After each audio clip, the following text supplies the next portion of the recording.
গল্প বধূ তুমি আমার। গল্পের 4তম অংশ। লেখক তৌফিক। মজা নেস আমার সাথে। তোর হবু বউয়ের নাম কি শুনি? ইনান হেসে বলে, মিস ফিজা। ফিজা? সেই দিন যাকে বাসায় এনেছিলি সেই? হ্যাঁ সেই ফিজা, কেন তোমার কি তাকে পছন্দ হয়নি? রেনু খানম ছেলের হাত ধরে ভেতরে নিয়ে যেতে যেতে বলেন, দেখ বাবা, দুদিনেই মন দেওয়া যায় তবে মন জয় করা যায় না। আমি চাই না তুই আর কোনো কর। ইনান ওর মায়ের গলা জড়িয়ে ধরে বলে, ভুল? কিসের ভুল বলছো মা? ফিজা অত্যন্ত ভালো, এ তাছাড়াও। ইনানকে কথা শেষ করতে না দিয়েই রেনু খানম বলে উঠেন, দেখ বাবা ইনান, আমি তোর বিরুদ্ধে যাই এমন কোনো কাজ করিস না। আমি চাই তুই লিজাকে বিয়ে করে সুখে সংসার কর। মেয়েটা ভালো, ওর মধ্যে তুই কোনো খুঁত খুঁজে পাবি না।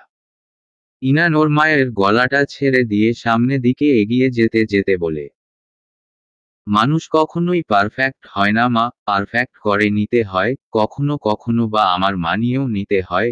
লিজা আমার বোন, হোক না কেন নাজিয়া খানমের মতো লোভী আর চুন্নির মহিলার সন্তান, তবুও আমি তাকে বোন মানি। আর বোনকে কখনো আমি বিবাহ করব না। রেনু খানম এবার রেগে যান, চিৎকার করে বলেন, ইনান তুমি যেমন লিজাকে বিয়ে করবে না তোমার বোন বলে তার মা চুন্নি আর লোভী বলে, তবে শুনে রাখো আমিও তোমার অফিসের পিএকে আমার পুয়েবধূ হিসাবে মানব না। ইনান ড্রয়িং রুম পেরিয়ে সিঁড়ি বেয়ে উঠতে উঠতে বলে, হ্যালো মিস রেনু খানম, বিয়ে আমি করব, বউটাও হবে আমার। তোমার মেনে নেওয়া না মানা ওসব বাংলা সিনেমার স্ক্রিপ্ট আমি শুনতে চাই না। আমি বিয়ে করব আমার পছন্দ মতো, আমার বউকে আমি মেনে নিলেই চলবে। আর শুধু তুমি কেন, পুরো পৃথিবীও জিনা মানে আই ডন্ট কারি। কথা বলে ইনান দ্রুত পায়ে দ্বিতীয় তলায় চলে যায়। রেনু খানম ও গটগট পায়ে নিজের রুমে যায়। স্ত্রী আর কন্যাকে বস্তাবস্তি গুটিয়ে নিয়ে সেদিনই ফিরতে দেখে আরাফাত সাহেব তাচ্ছিল্যের হাসি দিয়ে স্ত্রী নাজিয়া খানমের দিকে তাকান। নাজিয়া খানম স্বামীর দিকে না তাকিয়েই চিৎকার করে বলেন, ওই লিজা বাবা, এভাবে হাসছো কেন শুনি? ব্যাগগুলো ভেতরে নিয়ে চলো। আরাম সাহেব আরেক ঝলক হেসে বলেন, আরে ধুর, ব্যাগে কিচ্ছু নেই, আমি জানি ওগুলো তো পুরোই ফাঁকা, কিচ্ছু ছেড়ে দিতে পারোনি, নিজেই বয়ে নিয়ে যেতে পারবে। নাজিয়া খানম তড়িৎ গতিতে স্বামীর টি শার্টের কলারটা খামচি দিয়ে ধরে বলে, অপমান করা হচ্ছে আরাফাত সাহেব, আমাকে রাগিয়ে দিও না বলে দিলাম, রাগলে কিন্তু তেমাকে আমি আস্ত রাখব না। আরাফাত সাহেব স্ত্রীর হাতটা কলার থেকে সরিয়ে দিয়ে উল্টো রাগী কণ্ঠে বলে, দেখো লিজার মা, তোমাকে আমি বারবার বলি এই চোরা চুরির অভ্যাস বাদ দাও। তুমি তো কথাই শুনো না। তুমি জানোই আমাদের ইনান বাবাজি কেমন, ও যেমন ভালোবাসতে জানে তেমন ছুঁড়ে ফেলে দিতেও জানে। নাজিয়া খানম কপাল ভাঁজ করে বাঁকা চোখে তাকিয়ে বলে, এই লিজার বাবা, তুমি কি বলতে চাচ্ছ শুনি? ছেড়ে কাশো তো। কি আর বলবো, তোমার এই হাত সাফাইয়ের কাজটা ইনান পছন্দ করে না। তবুও তুমি ওর বাড়িতে গিয়ে এই সব কাজ করতে যাও কেন বলো তো? ওই পাগলা খেপে গেলে যদি তোমার সুন্দর কপালটা গুলি করে ফুটো করে দেয় তখন কি হবে ভেবে দেখেছো? স্বামীর মুখ থেকে গুলি করে কপাল ফুটো করে দেওয়ার কথাটা শুনতাই নাজিয়া খানমের চোখে ভেসে উঠে ইনানের হাতে রিভলভার থাকা অবস্থায় সেই রাগী চেহারা। ভয়ে শিউরে ওঠেন তিনি। দূর থেকে বাবা মার কথাগুলো শোনার তালে তালে ইনানের দেওয়া মেকআপগুলো দেখছিল লিজা। হঠাৎ বাবার মুখ থেকে গুলি করার কথা শুনতাই মনে যায় ওর কপালেও তো ইনান রিভলভার ঠেকিয়ে ধরেছিল। সেটা তো সে বাবাকে বলেনি। লিজা দ্রুত আরাফাত সাহেবের দিকে এগিয়ে এসে বলে, বাবা ও বাবা। আরাফাত সাহেব মেয়েকে কাছে টেনে নিয়ে জিজ্ঞেস করে, বল মা, কি বলবি? ইনান ভাইয়া তো আমার কপালেই আর গুলি করে দিত। হা হা হা, জানি রে মা, তোর পাগল ভাই আমাকে ফোনে বলেছে, ও ক্ষমা চেয়েছে আমার কাছে। তুই ওর ঘরে কেন গিয়েছিলি? কারো অনুপস্থিতিতে তার ঘরে ঢোকা এক প্রকার অপরাধ। তাছাড়া জানিস তো মানুষ অতিরিক্ত রেগে গেলে হিতাহিত অজ্ঞান হারিয়ে ফেলে। হ্যাঁ বাবা, ইনান ভাইয়া পরে আমাকে তার ঘরে থাকা সব মেকআপ করার জিনিস দিয়ে দিয়েছে। তাহলে তো ভালোই, জামা ঘরে যা, গিয়ে মন দিয়ে সাজুগুজু কর, পড়াশোনা আর করতে হবে না। লিজা ওর বাবার সামনে থেকে চলে যেতে নিয়েও থেমে যায়, খানিকটা উত্তেজিত কণ্ঠে বলে, বাবা ও বাবা, তোমাকে তো আরেকটা কথা বলিনি। আবার কি কথা রে মা? সব কি এই বাহিরে দাঁড়িয়েই বলবি? দেখো না তোর মা কেমন মুখ কালো করে দাঁড়িয়ে আছে।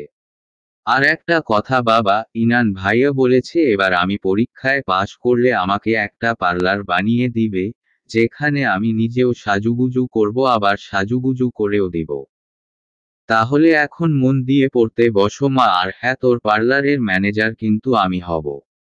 ওকে বাবা, তুমি হবে। এখন আমি যাই, টাটা। লিজা চলে যায় বাড়ির ভেতরে। আরাফাত সাহেব দীর্ঘশ্বাস ফেলে স্ত্রীর দিকে এগিয়ে যেতে যেতে বলেন, বুঝলে নাজিয়া, মেয়েটা বড় হয়ে গেল, তবুও পাগলামিটা গেল না। ওর একটা ব্যবস্থা না করে আমি মরেও শান্তি পাব না। নাজিয়া খানম মুখটা শুকনো করে বলে, দেখো লিজার বাবা আমার ওপর রাগ করে মারা যেতে চাচ্ছ, তবে শুনে রাখো, তুমি মারা গেলে আমি বেঁচে থাকব না।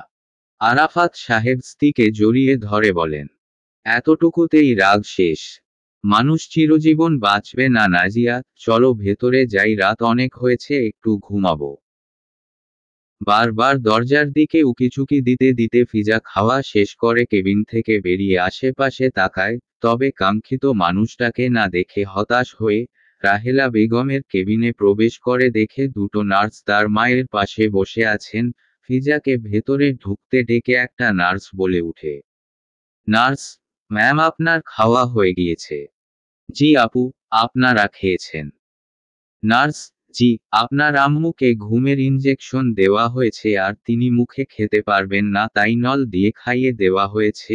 ইনান স্যার আপনাকে পাশের কেবিনে ঘুমিয়ে যেতে বলেছে।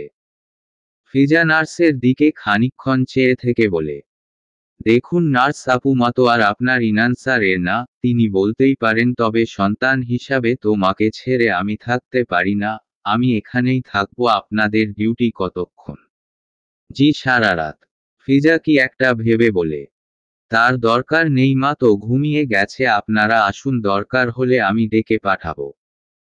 নার্সরা প্রথমে না করলেও পরে ফিজার জোরাজুরিতে তারা চলে যায়। ফিজা ওর মার বেডের পাশে একটা টুল এগিয়ে নিয়ে বসে অপলক চেয়ে থাকে তার মুখের দিকে। মিস ফিজা। ঘুমের মধ্যে সেই পরিহিত কণ্ঠে ডাকটা শুনে ফিজা ঘুম ঘুম চোখে মাথাটা তুলে জবাব দেয়, বলুন মিস্টার ইনান। ঘুমের মধ্যে সেই পরিহিত কণ্ঠে ডাকটা শুনে ফিজা ঘুম ঘুম চোখে মাথাটা তুলে জবাব দেয়, বলুন মিস্টার ইনান। ইনান খানিকটা অভিমান নিয়ে বলে, কি আর বলবো মিস ফিজা, আপনি তো আমার কথা শুনলেন না, সত্যি কষ্ট পেলাম। ইনানের সাথে ঘুমের ঘোরে কথা বলতে শুরু করলেও ওর ঘুমের ঘোর কেটে যেতেই সোজা হয়ে বসে শরীরে ওড়না পেঁচিয়ে নিতে নিতে বলে, আপনি কষ্ট পেলে আমার কি স্যার? ইনান খানিকক্ষণ ভেবে হবে, হুমুম, আসলেই তো আমি কষ্ট পেলে তোমারই বাকি। যাই হোক, আমি তোমার বস, আমার হুকুম তুমি মানতে বাধ্য মিস ফিজা। সরি স্যার, অফিস ছাড়া আমি আপনার হুকুম মানব না। ইনান ওর মুখটা ফিজার খুব কাছাকাছি নিয়ে এসে ফিস ফিস করে বলে, মিস ফিজা, আপনার আম্মু সবই শুনছে, তাই এই কেবিনে কোনো ঝামেলা করে চলুন পাশের কেবিনে। ফিজাও ইনানের মতো ফিসফিস করে বলে, আজব লোক তো আপনি, বারবার আমাকে এমন ভাবে ডাকছেন যেন আমি আপনার বউ। হি হি হি, আসলেই তুমি আমার হবু বউ Mrs Inan. Sorry sorry miss Fiza. Fiza এবার অনেকটাই রেগে যায়, দাঁতে দাঁতে চেপে বলে, দেখুন মিস্টার ইনান, আমাকে ওয়ান টাইম ক্লাস পাননি যে এক পলক দেখেই ভালো লেগে গিয়েছে বলে বিয়ে করে নিবেন, আর অন্যদিন আরেকজনকে ভালো লাগলে আমাকে ছুঁড়ে ফেলে দিবেন। ও হ্যালো মিস ফিজা, বিয়ে পর্যন্ত ভেবে নিয়েছো দেখছি। আমি এখনো বিয়ের কথা কিন্তু বলিনি। Something something. একদম না, আপনার মতো বড়লোকদের আমার বেশ ভালো করেই চেনা আছে জনাব, আপনি দূরে সরে যান প্লিজ। যাচ্ছি যাচ্ছি, এত জোরে বলতে হয়? যাই হোক, সুন্দরী মেয়েদের মুখেও যে গন্ধ হয় আগে তো ভাবিনি। হা হা হা। ফিজা দ্রুত দুহাত দিয়ে মুখটা চেপে ধরে অসহায় চাহনিতে ইনানের দিকে তাকিয়ে বলে, সরি স্যার, আসলে মায়ে ঘুম থেকে উঠেছি, ফ্রেশ হয়নি। ও হ্যালো, এটা হসপিটাল, আপনার বাড়ি না। যাই হোক, এখন বলো আমার হুকুম থাকা সত্ত্বেও কেন তুমি এখানে ছিলে? আর কেনই বা নার্সদের বিদায় করে দিয়েছ? ফিজা চেয়ার ছেড়ে উঠে দাঁড়িয়ে কেবিন থেকে বেরিয়ে যেতে যেতে বলে, আমার মা হন তিনি স্যার, আপনি হাজার বার নিষেধ করলেও আমি তাকে একা ছাড়ব না, আর আমার মায়ের সেবা আমার চেয়ে অন্য কেউ কখনোই ভালো করতে পারবে না। কথাগুলো বলতে বলতে কেবিনের দরজা খুলে বেরিয়ে যায় ফিজা। ইনান ঠায় দাঁড়িয়ে থাকে।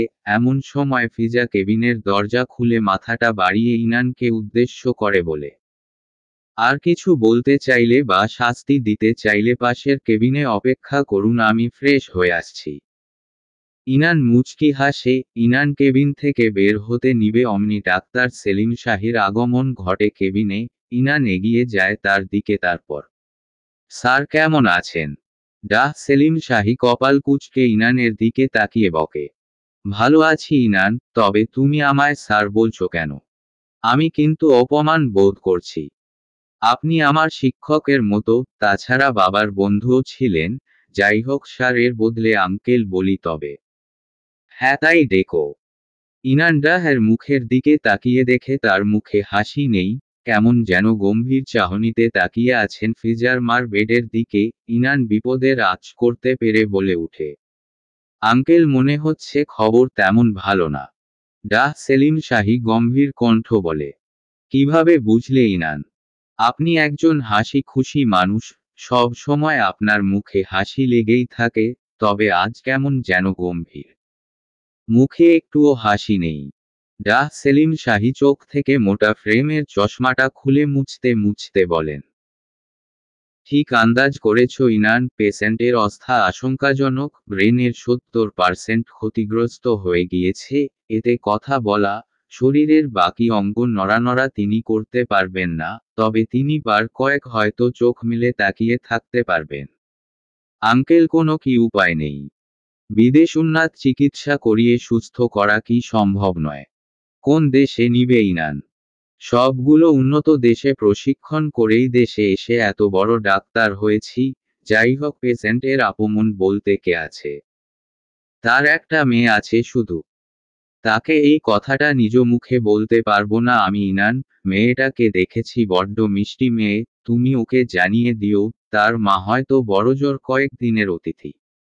চমকে উঠে ইনান ও এজিত কণ্ঠে বলে, কি বলছো আঙ্কেল এটা তুমি?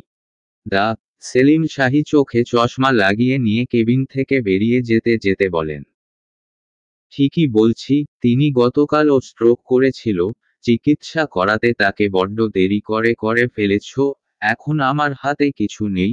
তুমি চাইলে বিদেশ নিয়ে যেতে পারো, তবে এতে তার অবস্থা আরও ঝুঁকিপূর্ণ হবে।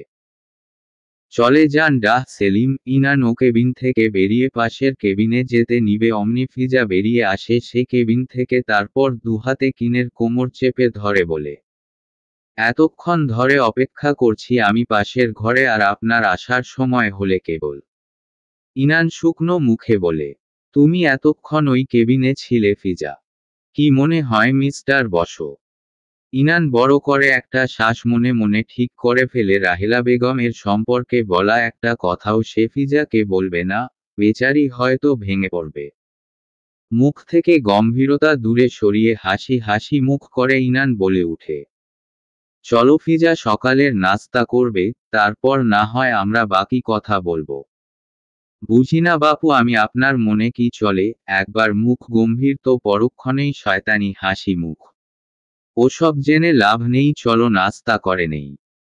পাশাপাশি বসে আছে ফিজা আর ইনান, দুজনের কেউ এখনো খাবার স্পর্শ করেনি। ফিজা বার কয়েক ইনানের দিকে আর চোখে তাকিয়ে মুখটা গম্ভীর করে বলে, ফিজা, আজও খাইয়ে দিতে হবে। ইনান, তো রোজ সকালে আমাকে মা তুলে খাইয়ে দেয়, এখানে তো মানেই তাই তুমি খাইয়ে দিবে। ফিজা, রং দেখে বাঁচি না, বুড়ো গাদাকে নাকি আবার তুলে খাইয়ে দিতে হবে? বলি আপনার তো আজ বিয়ে দিলে আগামীকাল মাসেই বাচ্চা হবে। ইনান রাগী চোখে ফিজার দিকে তাকিয়ে বলে, ইনান, যাকে বিয়ে করব সে আগে রাজি হোক, তারপর না হয় তল ভেবে দেখব। তবে এতটুকু বলতে পারি, তাকে বিয়ে না করেই যেভাবে তার হাতে খাচ্ছি, আর সে এত আদর করে খাওয়াচ্ছে, না জানি বিয়ের পর কত আউর করে। ফিজা ইনানকে খাওয়ানো বন্ধ করে দেয়, হাতটা ধুয়ে নিয়ে শান্তভাবে ইনানের পাশ থেকে উঠে গিয়ে কেবিনের দরজা লক করে আবারও ফিরে এসে ইনানের মুখোমুখি বসে তারপর বলে উঠে, স্যার, বলো মিস ফিজ, আপনি যা শুরু করেছেন তা কি ঠিক হচ্ছে? কি করেছি আমি? আপনার সাথে আমার পরিচয় মাই কয়েকদিনের, এরই মধ্যে আপনি আমার সাথে যেভাবে ব্যবহার করছেন এতে আমি আন্দাজ করছি আপনি আমাকে বিবাহ বা প্রেম ঘটিত কোনো সম্পর্কে লিপ্ত হতে চাচ্ছেন। অনেকটা ঠিক বলেছ ফিজা, আমি তোমাকে বিবাহ করতে চাই। ফিজা মুচকি হাসে, খানিকক্ষণ দম নিয়ে বলতে শুরু করে, স্যার, এটা কখনো সম্ভব নয়, কারণ আপনি আমাকে ভালোবাসেন না। বিয়ের কথা ওসব দুদিনের আবেগের বশে বলছেন। আজ বিয়ে করবেন তো আগামীকাল ছুঁড়ে দিবেন, তখন আমার কি হবে বলুন তো? বড্ড বেশি বলো তুমি ফিজা, আমাকে দেখে তোমার কি মনে হয় আমি এমন করব? করতে কতক্ষণ? আমি আপনার চাকরিটা করতে আগ্রহী না স্যার। আপনি আমার মাকে হসপিটালে ভর্তি করিয়েছেন বলে আপনার সাথে আমি তাল মিলিয়ে চলছি, যা বলছেন করছি, এক কথায় অসহায় হয়ে আমি আপনার দাসী হয়ে গেছি। আপনি আমার দেহ না চেহারার মায় পড়েছেন। ইনান চিৎকার করতে গিয়েও থেমে যায়, রুক্ষ কণ্ঠে বলে, ফিজা, তুমি এতটা খারাপ ভাবতে পারলে আমাকে? তুমি ভাবছো তোমার আমার চেনা জানা মাই কয়েকদিনের। তবে ভুল ফিজা, তুমি সম্পূর্ণ ভুল। ভুল কি সঠিক আমি জানি না স্যার। আমাকে আর আপনি জোর করবেন না, আপনি আর হসপিটালে আসবেন না। আমি চাই না আপনি আমার সাথে থাকুন।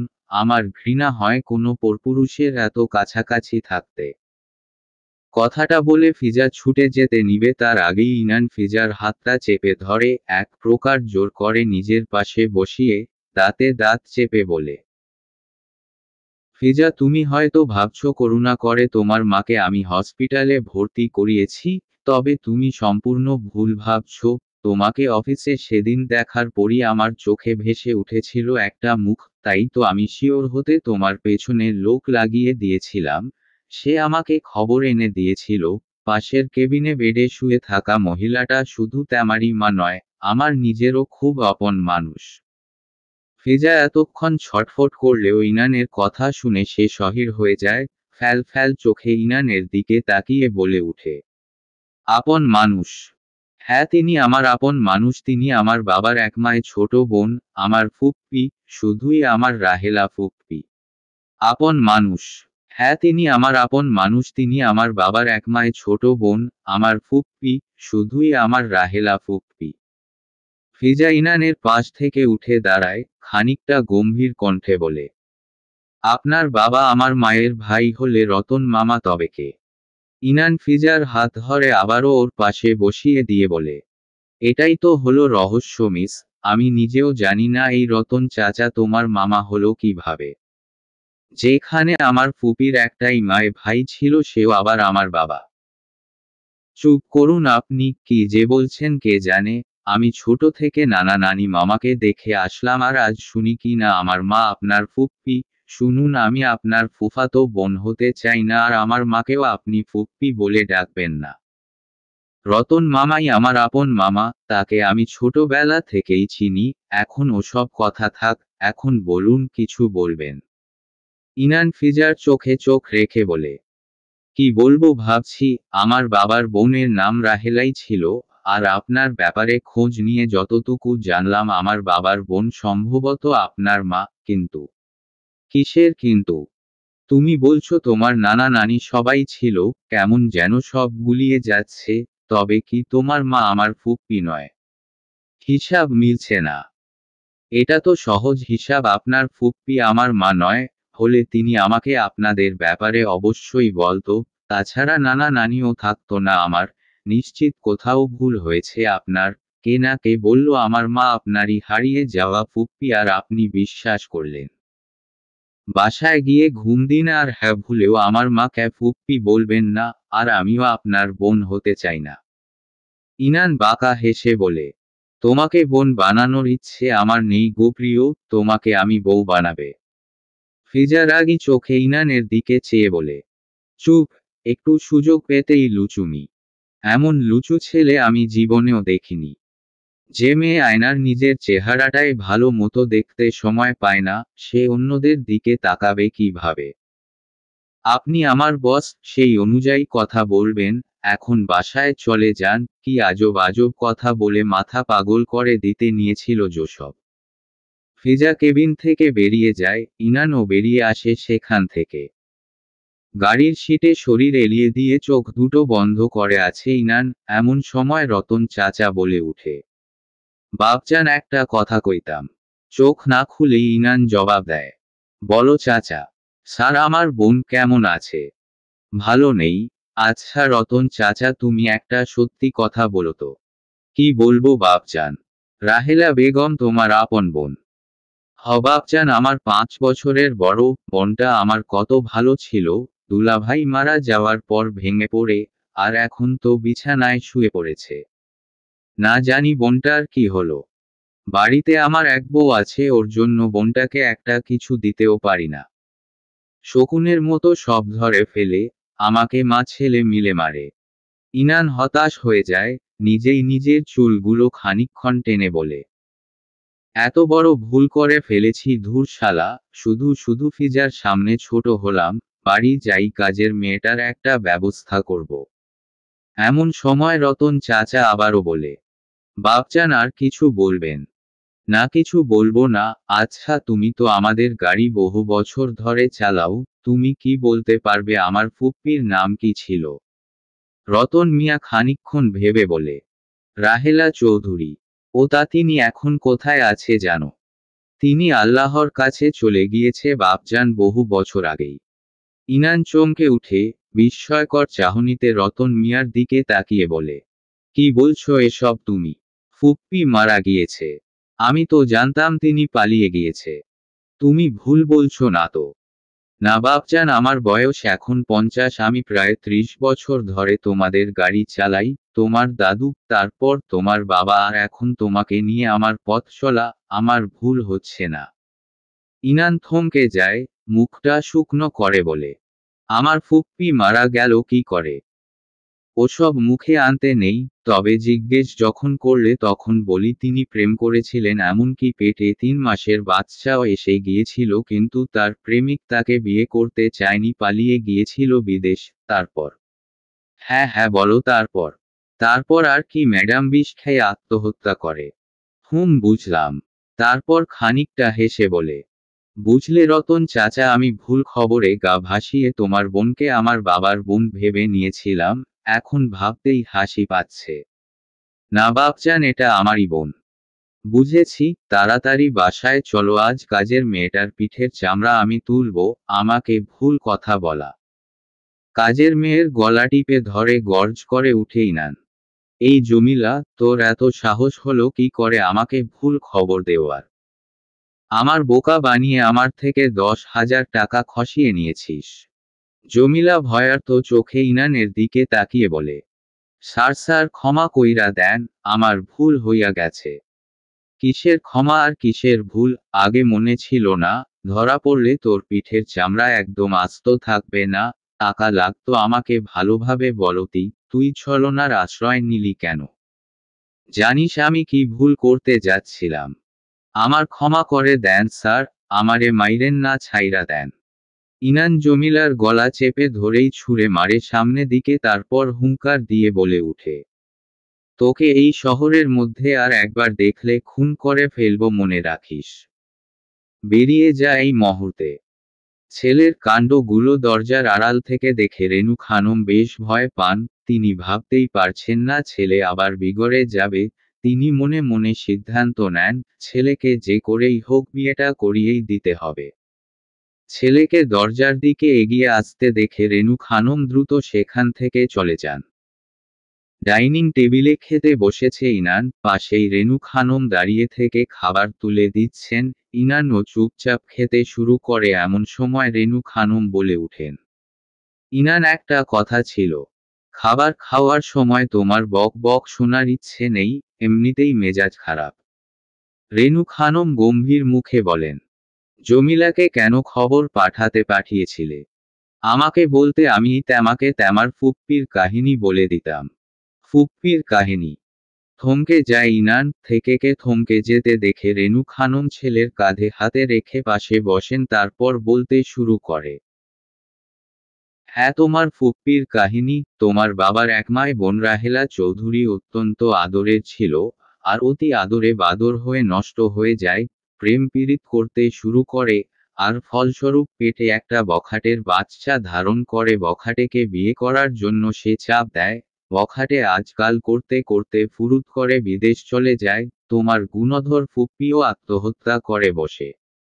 এতে অবশ্য আমার ভালো হয়েছিল, বুঝলে? ইনান কপাল কুঁচকে বলে। কি বলছো মা, তোমার ভালো হয়েছিল?